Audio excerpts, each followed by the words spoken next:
Please join me in welcoming the dynamic Kate Obenshain.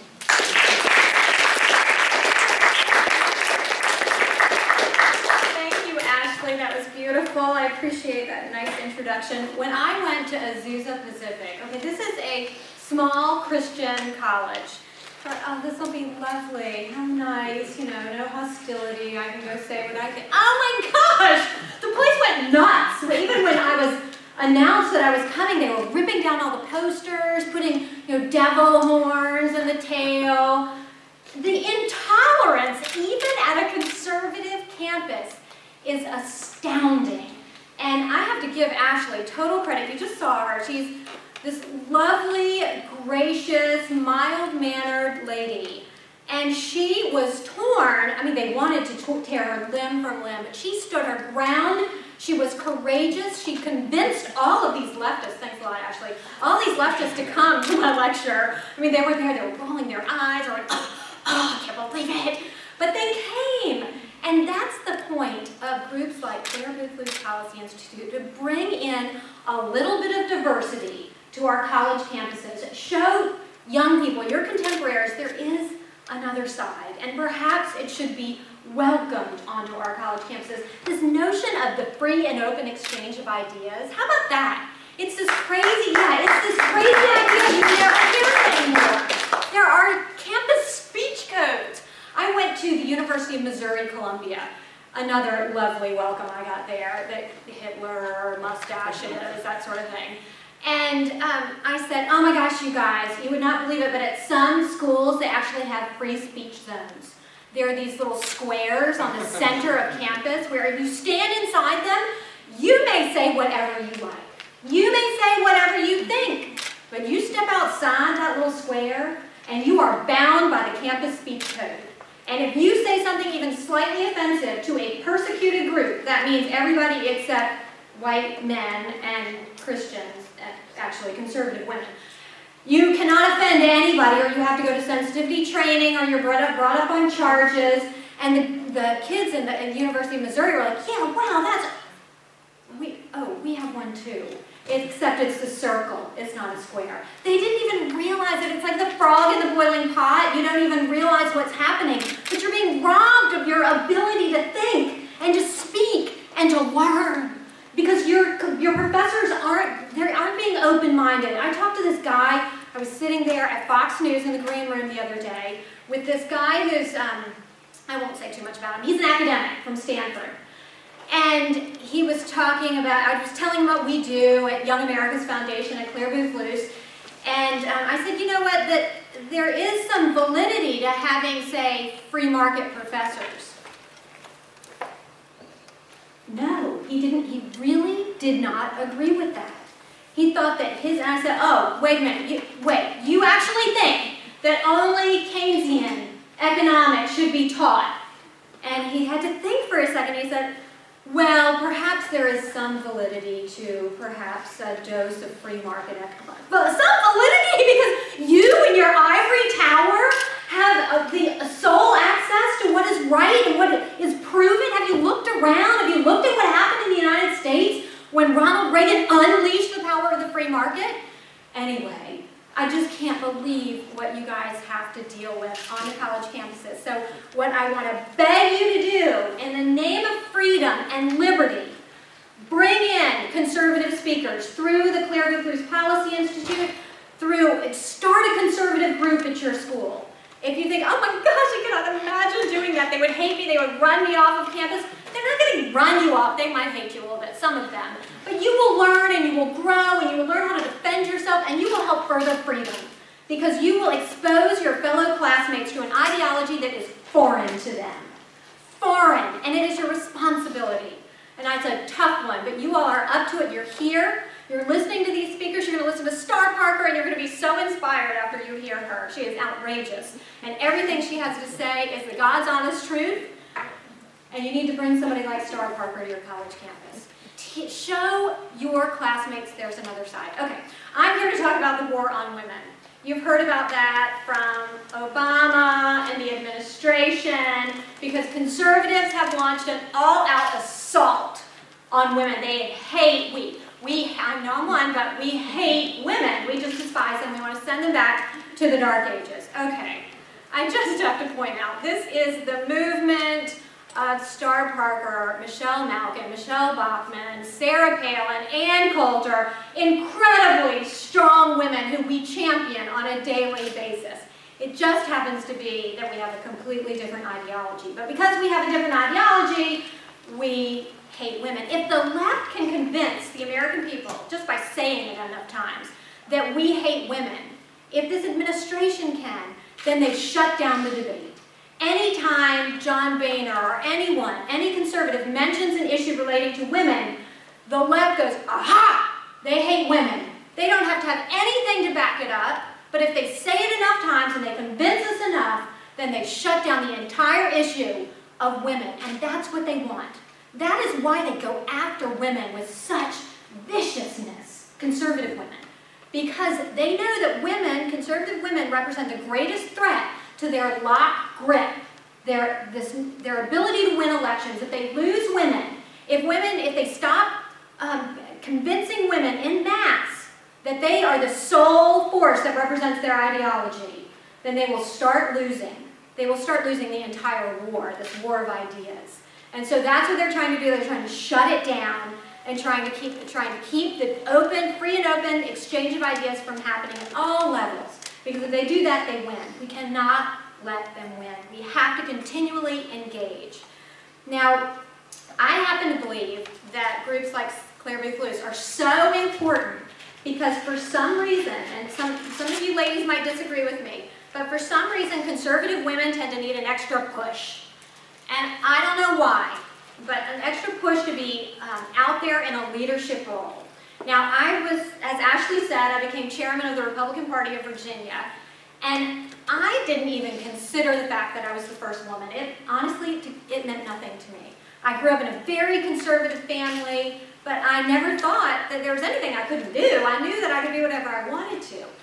But after I was elected, I went around to these different local grassroots committees, getting to know everybody, and I can't tell you how many women came up to me, older women in particular, saying, I never thought I'd see the day that a woman became chairman of the Republican Party in Virginia. I was shocked. It totally changed my perspective. And I was wondering why, and there's this sense that maybe a woman shouldn't be chairman, or maybe there's some external pressure, maybe some of the good old boys are putting pressure on them. So, whatever. I don't know what it is, but I started up a women's leadership training program. That was one of the first things I did as the chairman of the party in Virginia. And at the first class, I can point to this, I'm not just giving you my resume. So the first day of this training class, I asked these 25 women, they were incredibly successful women. They'd already been involved in the party, they'd achieved success in whatever arena. And I asked them, how many of you would consider running for office one day? One little hand went halfway up, that's it. Everybody else said, oh no, I prefer a supportive role. I like being in the background. So we went through this 8 months of leadership training, and by the last day, I asked the same question, how many of you would consider running for office one day? Every hand shot into the air, boldly, proudly, confidently. They were going to run for office. Now, I am not like the National Organization of Women. I don't want women to run and be elected and be involved in government or other areas just because they're women. I don't care. I want the best people involved. But I have a very pragmatic purpose for wanting women to be more involved. For one thing, I think it's our obligation, because freedom is literally on the precipice, and we can't sit back any longer and say, I've got these 4 kids to take care of, I have to stay home. We have to take care of those 4 kids, but we still have to get involved. But pragmatically speaking, when we promote our conservative women, when we have more women in leadership positions in the conservative movement, we bring more women to the movement. There is no question that when people look on C-SPAN or they look at CPAC, you know CPAC, you guys have probably been to CPAC, there are these banquets, and every night there's this huge dais where they fit like 25, 30 people on the dais. If they see all, forgive me, all of those men up there earned their place, so please don't misunderstand me. But if they see all old white men on that dais, how encouraging is that to the women who are out there watching. And we've got plenty of accomplished women who should be on that dais, Michelle Easton being one of the premier, Star Parker, Phil Schlafly. There's so many women who belong on that dais. And we as conservatives need to train women, we need to support them, we need to promote them, and we need to congratulate them. Now when you see women who have stuck their necks out, women like Sarah Palin, and God bless her, Michelle Bachmann over the past couple of weeks, when you see them have the audacity to stand up for what they believe in, defend them. Don't leave them hanging out there, and don't jump on the bandwagon when you see some others in leadership. Go after them. I mean, boy, that was immediate. When she made that point about the Muslim Brotherhood, and perhaps we should be concerned. I'm not privy to the information that she's privy to. But listen, she had to know something. But without even thinking, it was like an all-out move. It's like they couldn't wait to go after Michelle Bachmann. Don't do that. Don't jump on her. Defend her. Defend her ability to get her points out and her perspective out. Because when women out there see the vicious attack against conservative women, like, whoa, man, I have a good life. I do not need this stuff. I do not need to put myself out there for attack. We need to encourage them. Yes, you do. We need you. We need your voice. We need your dynamism. We need you involved, and we can do that by defending our fellow conservative women who have the guts to stand up for what they believe in. Now, this administration has the audacity to say that conservatives are engaged in a war against women. I have to tell you, there's something wrong here. And I think women are beginning to see it. I think women saw it in 2010. 2008, they didn't see it at all. They fell hook, line, and sinker for the big myth of hope and change that they were fed. And they thought, oh my gosh, finally, somebody's going to rise above all this bickering and petty partisan politics, and we finally got somebody who's going to champion what we believe in, hope and change. And that does appeal to us as women. We don't like that nastiness. I mean, I'm a mother of 4. I don't like that nastiness. So it appealed to us, but then we saw a complete betrayal of what this president ran on. The opposite. Immediately he engaged in the most vicious, petty, partisan politics. It was not hope and change. It was completely divide and conquer. Divide Americans, rip them apart at the seams. And he did that with women as well. And so by 2010, women crossed over and they voted for conservatives in numbers that we haven't seen since 1982. So I think it's because of the devastating impact, partly, that this administration has had economically on women. When you hear the pundits say, oh, women are faring so much better, the poverty rate for women is the highest it's been in 17 years. That's truly staggering. Women are not gaining back the jobs at the rate that men are gaining back the jobs that they lost during the recession. Women, particularly at the lower income levels, they are the ones who are being devastated. Of course, Obamacare and the skyrocketing costs of Obamacare are going to hurt women. Increasing gasoline prices hurt women who are more likely to be in poverty more than they hurt men. They hurt everybody. But I'm pointing out that they're having a devastating impact on women as well. So in every possible way, this economy, the Obama economy, it can't be the Bush economy any longer, I hate to tell him. It's the Obama economy. It's having a devastating impact on women. But also, I gotta tell you, I think the women in this country are offended. I think they're truly, deeply offended by what they're seeing in this administration. And there's no better illustration than the life of Julia. Why wasn't it the life of Bob, by the way? The need for the government to come in and hold our hand from cradle to grave, suggesting that there is no way for women to thrive, to flourish, to perform beautifully, to achieve the American dream unless the beneficial hand of government comes down and lifts us up, because we can't do it on our own. That is offensive.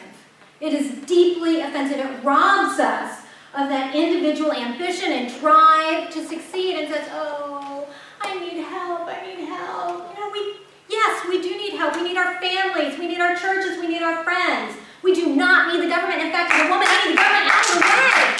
Get out of my way and let me thrive and let me succeed. Get out of my kids' way. Get out of my children's education. Completely. I don't need bogus stuff that you're putting into my children's education. But it is deeply offensive, and I hope that the opposite will happen. You know, the administration thinks they're going to so flagrantly pander to women. They'll think, oh yay, they're going to give us free stuff. I hope and pray that the opposite will happen, and that women will be deeply offended, because whatever they're going to get from government is going to be so much less than they could achieve on their own. It means a life of dependency, and Star is going to really talk about this. She just is so incredible on this topic. I think women also are offended by the skyrocketing rate of food stamps and welfare.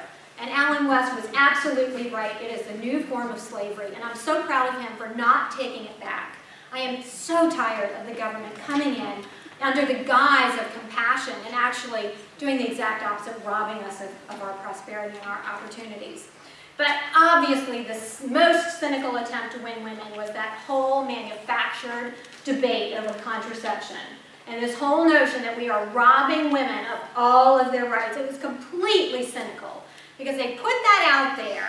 They let the church come in and say, well, wait a minute, that's a violation of our religious liberty and our right to decide what policies we want to have. Very reasonable. The church never said, we don't want anybody to get contraception, that's wrong.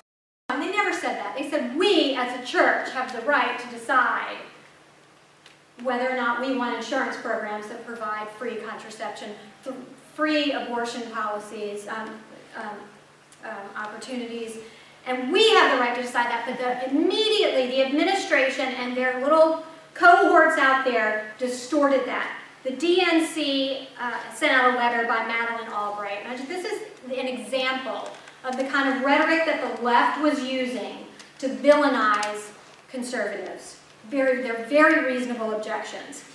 Madeleine Albright said, it seems every time women take one step forward, extremists try to push us back. That use of the word extremist, don't ever put up with that. This is not extremism. Here in America, Republicans have launched an all-out attack on women's rights. Seriously. They've targeted women's health and are trying to roll back basic rights that most of us thought were won more than a generation ago. I have no idea what she's talking about. What basic rights were conservatives trying to roll back by saying that churches have the right to decide what kind of insurance policies they want to put out there?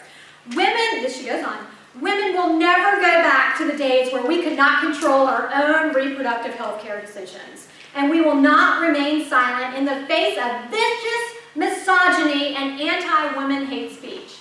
Seriously, this should blow your minds. This is so transparent. And they think that women are just going to fall over and say, oh my gosh, they hate us, they're trying to take away all of our rights. It is offensive. We have brains inside of our heads, and we see what the administration was trying to do. So, my suggestion is, when you're faced with this kind of rhetoric from people like Madeleine Albright and the left, point out the flagrant hypocrisy.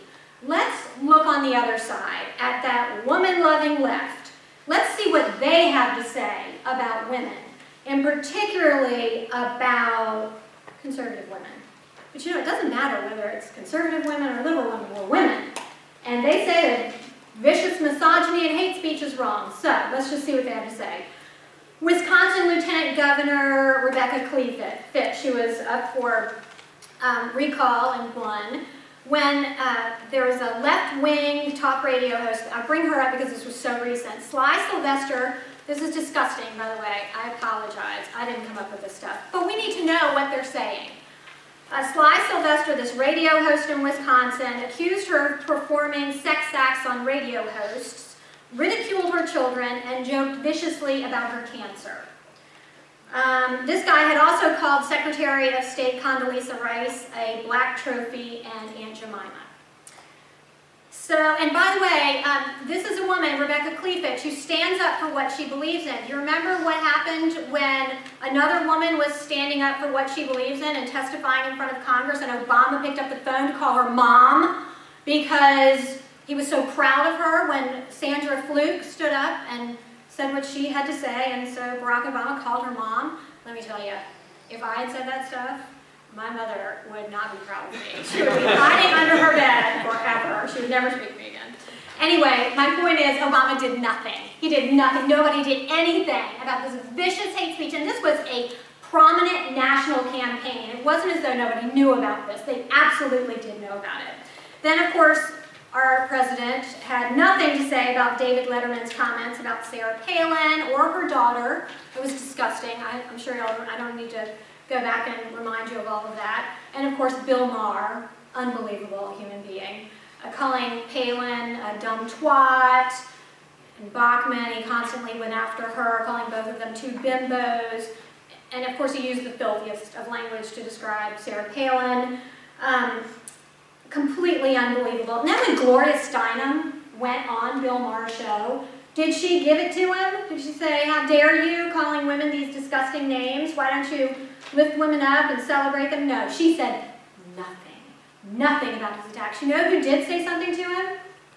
Not President Obama, Ann Coulter. She ripped into him when she went on a show for the things that he's been saying about conservative women. Nobody on the left stood up for the women that were being attacked on these television shows.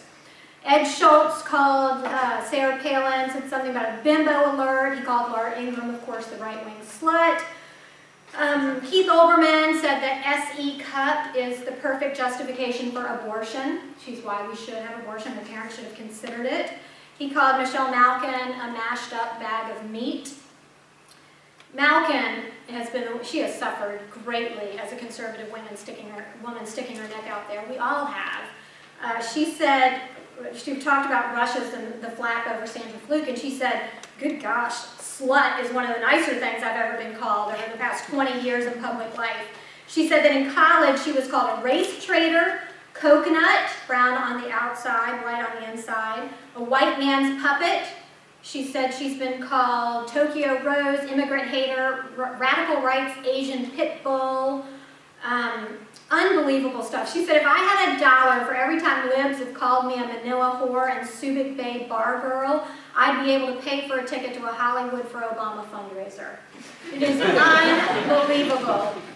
I could go on for a long time. I've got a longer list here. But my point here is certainly not to wring my hands about the sexism on the left. Not at all. My point here, although I'm not happy with it, but I don't think we need to sit around feeling sorry for ourselves. My point is to point out the utter flagrant hypocrisy of the left. They don't care at all about women's rights, about women being respected.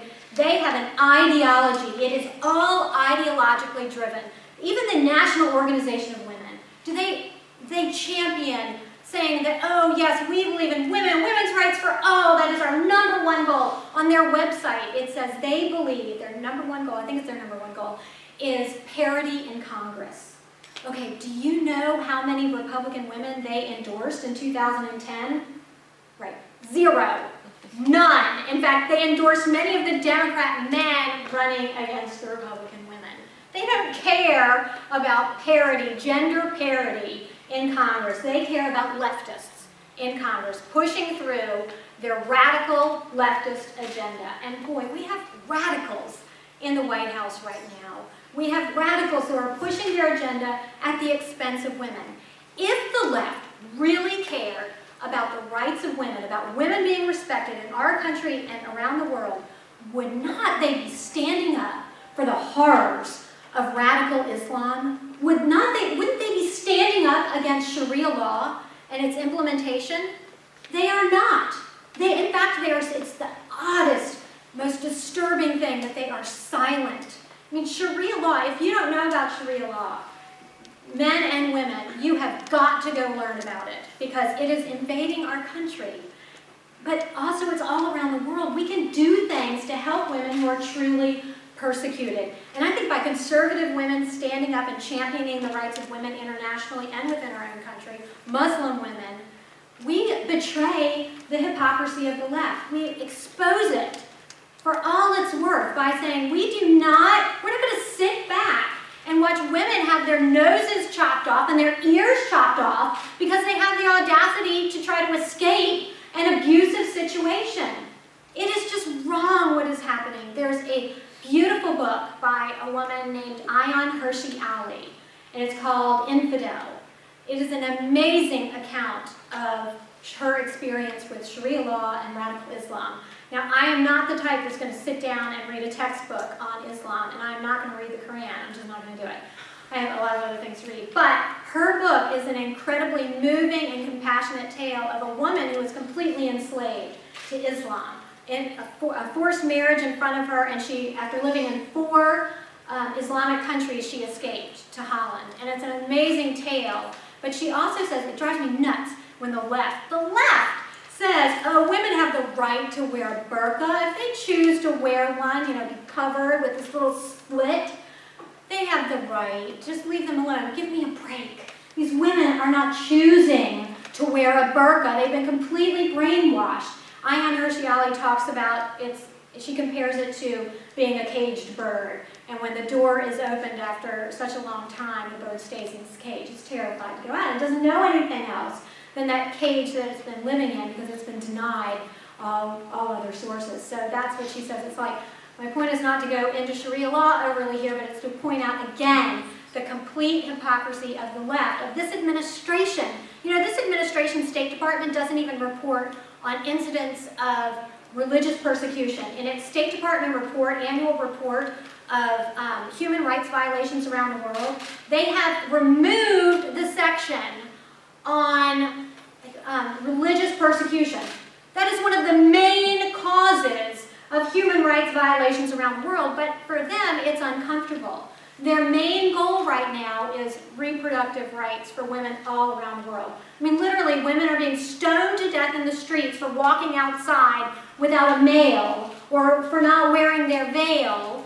And this administration's #1 concern is making sure that women all over the world have the right to an abortion. It's unbelievable. And they're ignoring women being killed, murdered all over the world. From the economy to patronizing, suggesting that we need the strong arm of government to help us, to the fear-mongering that we're trying to somehow turn back the rights on women, the left has no respect for women. And they are clearly trying to turn back, clearly trying through this fear-mongering to continue to hold that women in this locked grip that we have got to break free from. So my message to you all, particularly you beautiful young ladies who are here, you guys too, I mean, we need you to support us as we step out here. We absolutely do. But you young ladies, I know you asked Mary Catherine, can you have it all? Can you be involved?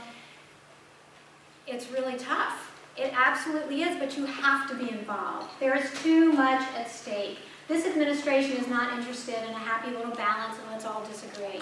It's interested in its ideology and cementing its ideology. You have to be willing to stand up and champion what you believe in. And I will tell you that the attacks get really old really fast. You have to build up your skin. You have to have the skin of an armadillo. It used to break my heart when people would call me intolerant or some of these names would crush me because we're brought up to be sensitive and to be compassionate. I couldn't believe that people would say these things about me. But then when I realized, why am I in this arena? Why am I in it? Am I in it for me? Because I think I'm so great and I want to advance. No, if we were, get out now because you'll be devastated. I'm in it for this. You might think I'm making this up as I go along, but I'm in it because of this thing called freedom. I truly, truly believe in expanded freedom, and I believe that it is a gift from God. It's not a gift from Barack Obama or John Roberts or any government entity. It comes from God and God alone. Nobody else can take it away unless we give our consent. And I don't give my consent. And we didn't give our consent when we elected Barack Obama. He was elected saying one thing, and he's come in there with reckless abandon, gone around Congress, gone around the Supreme Court, threatened, intimidated, tried to rip us apart as a country, to impose his ideology on us in a very un-Republican form, and trying to just completely divide us from that notion of what a democracy is all about, arguing, having that free and open exchange of ideas. And look, when you get frustrated and you get attacked and you think, this is too much, I'm going to live, I'm not going to do this, please think back to those great founders. And your eyes might glaze over right now. Don't let your eyes glaze over. You know, we're taught that it was this happy little time and that our founders sat around, they wrote the Declaration, and they all signed it, John Hancock, it's so cool. When they signed that declaration, they were signing their death warrant. Every one of them knew that. They knew that the likely consequence of them signing that parchment was death for themselves and their families. And they were persecuted throughout the war. In fact, John Hart, his 2 sons, were captured and put on those floating death ships that were the prisoner of war ships, and everybody died on those. It was horrific. And he was captured himself, and he was asked to recant. He said that his boys would go free if he would just recant. And he said the hardest word of his life, no. Not a single signer of the Declaration recanted those words, despite what their wives and their children and themselves suffered. They would not recant. I was driving, I'll tell you one last story here and I'm going to wrap up. I was giving a speech for Americans for Prosperity a couple weeks ago. And they do a lot of speeches all at once. So it was like my third, I was tired, it was hotter than Hades, it was hotter than it is today.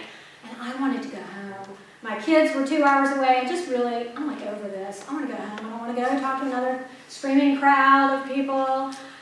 It's not natural for us, by the way, we conservatives, to stand out there and hold up signs and shout at the top of our lungs. We really have to be pushed to that extreme, and that's what the Tea Party has been. They have been pushed, and they are good Americans who are sacrificing time alone. So I'm driving into Richmond, and I'm from Richmond, by the way. That's where the speech I was giving. And my hero in life is Patrick Henry, Ronald Reagan and Patrick Henry. But Patrick Henry, my kids all have to learn his speech. They all give it in rhetorics competitions. I just think he is an incredible example of courage. So I'm driving through town exhausted, and I have never even been to St. John's Church, where Patrick Henry delivered his famous "Give me liberty or give me death" speech. And there it was, on my right-hand side, in the worst part of town. I passed St. John's Church, and I could not believe it. I'm a big believer in the Almighty directing us and guiding us. I can't believe that I passed it, and it just reminded me of why we're doing what we're doing. Patrick Henry stood on the floor of St. John's Church before the colonies were even united with this notion of defending liberty, putting their lives on the line to defend that liberty comes from God. He stood on the floor of St. John's Church and thundered, literally. They say that the rafters were shaking as George Washington, Thomas Jefferson, and James Madison listened to him give his speech. And he thundered, "Is life so dear or peace so sweet, so as to be purchased at the price of chains and slavery? Forbid it, Almighty God. I know not what others may do, but as for me, give me liberty or give me death." We have to find what that cause is in our lives. I hope for all of you it is the cause of freedom, and that you realize the great challenges and the great threats that liberty and freedom and our very way of life face right now that are going to impact you all more than anybody. You all and your children. You will be paying back what is happening right now. And I hope that you will dig deep and find the courage and inspiration to stand up and champion that liberty. Thank you guys so much.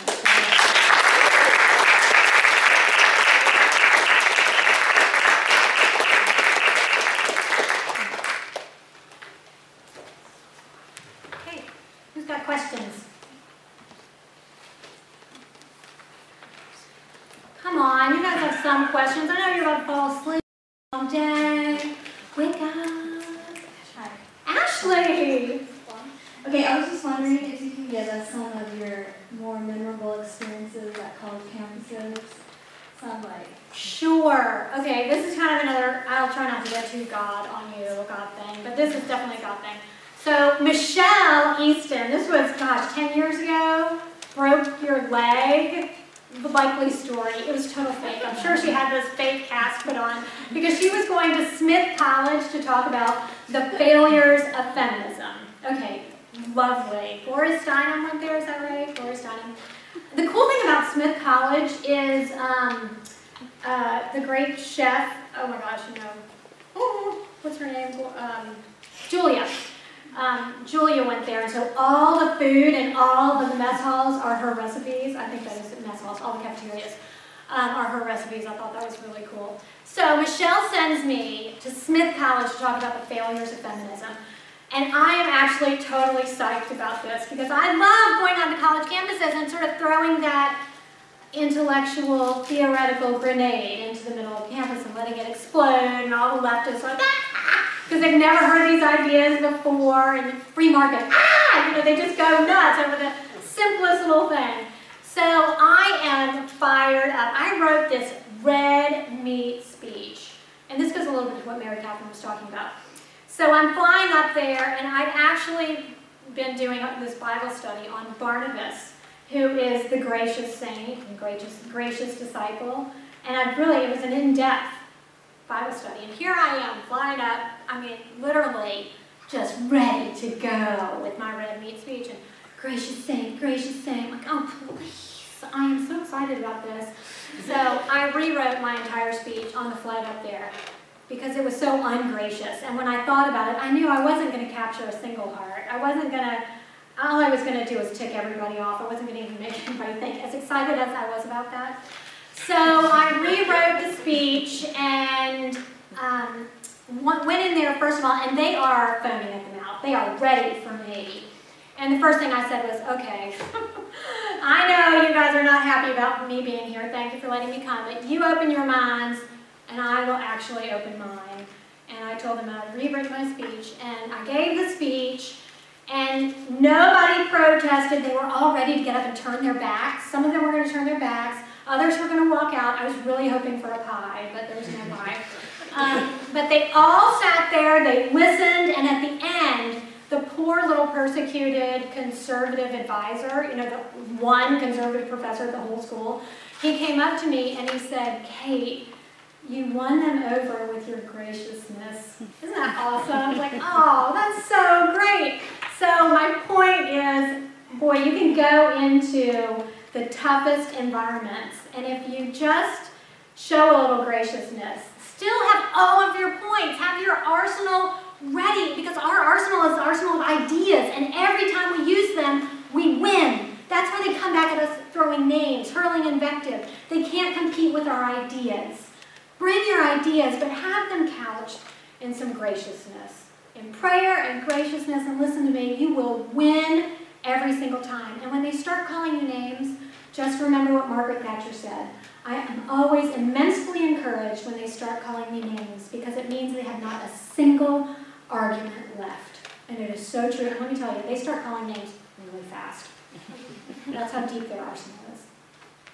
Hi Kate, my name is Laurel. Hi, I'm a Laurel. business policy intern, and I was wondering if you could tell us more about your upcoming book. Oh, thanks. My upcoming book, that's right. September 4th, it's coming out. It is my first book, so I'm excited. I have been busy raising my 4 darling babies, and everybody asks, well, have you written books? Have you written books? No, raising 4 babies. So I'm excited about it. Surprisingly enough, it's about Barack Obama. It's about this administration and the promises that it made and the complete and utter failure, how it's done absolutely the opposite. How he was going to be the great unifier, and how actually he has gone after the very fabric of our nation and ripped it apart, unlike any other president we've ever had. So it's about the fraud of hope and change. So I hope that you will check it out, and it's coming out actually during their convention, so that'll be very exciting. I'm looking forward to that. Sort of like a Smith College speech. It'll be fun. Anybody else? Hi, Kate. Cheney from Cheney. UVA. I was just Wahoo going to say wah. that. I had to jump in there there too. I was wondering if you would comment on the recent controversy with Chick-fil-A. You know, I can't comment on it because I haven't paid a bit of attention to it. So I honestly, I can't say anything about it. I saw Levin was tweeting about it today. Did he say we should boycott or not boycott? Yeah, we should boycott. He said yeah. Is that what Levin said? No, he said I thought he actually said no, we shouldn't no, boycott. we I should don't know. go there. and eat. All right, somebody ask me another question because I don't want to end on a Chick-fil-A. I have no idea. Thank you.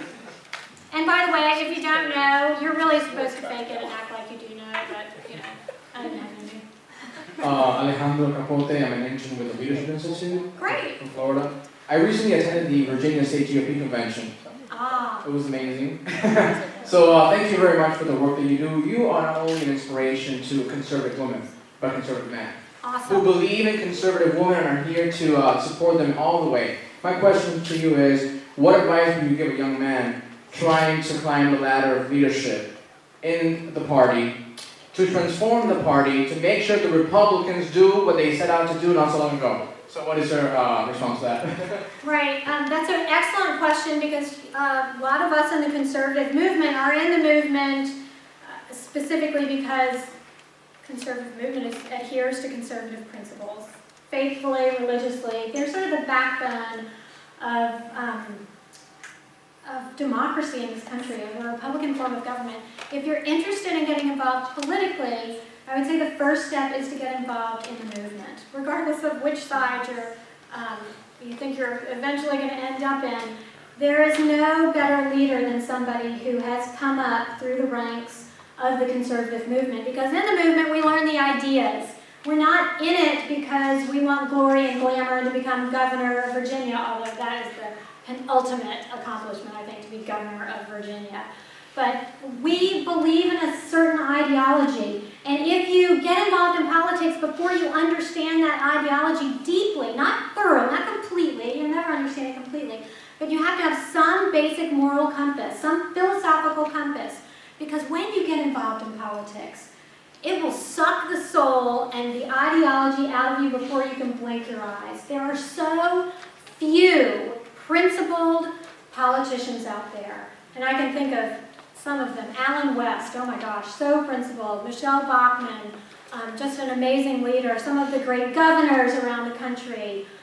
Certainly Paul Ryan and Marco Rubio. There are some very principled conservatives who are in political life, but you have to understand what you believe. And then when you do start getting involved in public life, be really careful. The lobbyists, keep them at arm's length. When people offer to do you a favor, think twice, because it means you're going to have to pay them back. And usually that means selling out in some capacity. Don't do it, by the way. And when somebody in politics says to you, oh, don't worry, everybody does it. Run. Run. Everybody does not do it. Everybody does not sell their soul. Do not get involved in the dark underbelly of politics. But the most important thing I would say is come up through the movement, know what you believe in, and develop your courage so that you have the ability to stand up and to champion those ideas, because I promise you, it'll be really tough, but if you can champion those ideas, you don't bend, you don't break, you will go very, very far. Thank you so much. God bless everybody.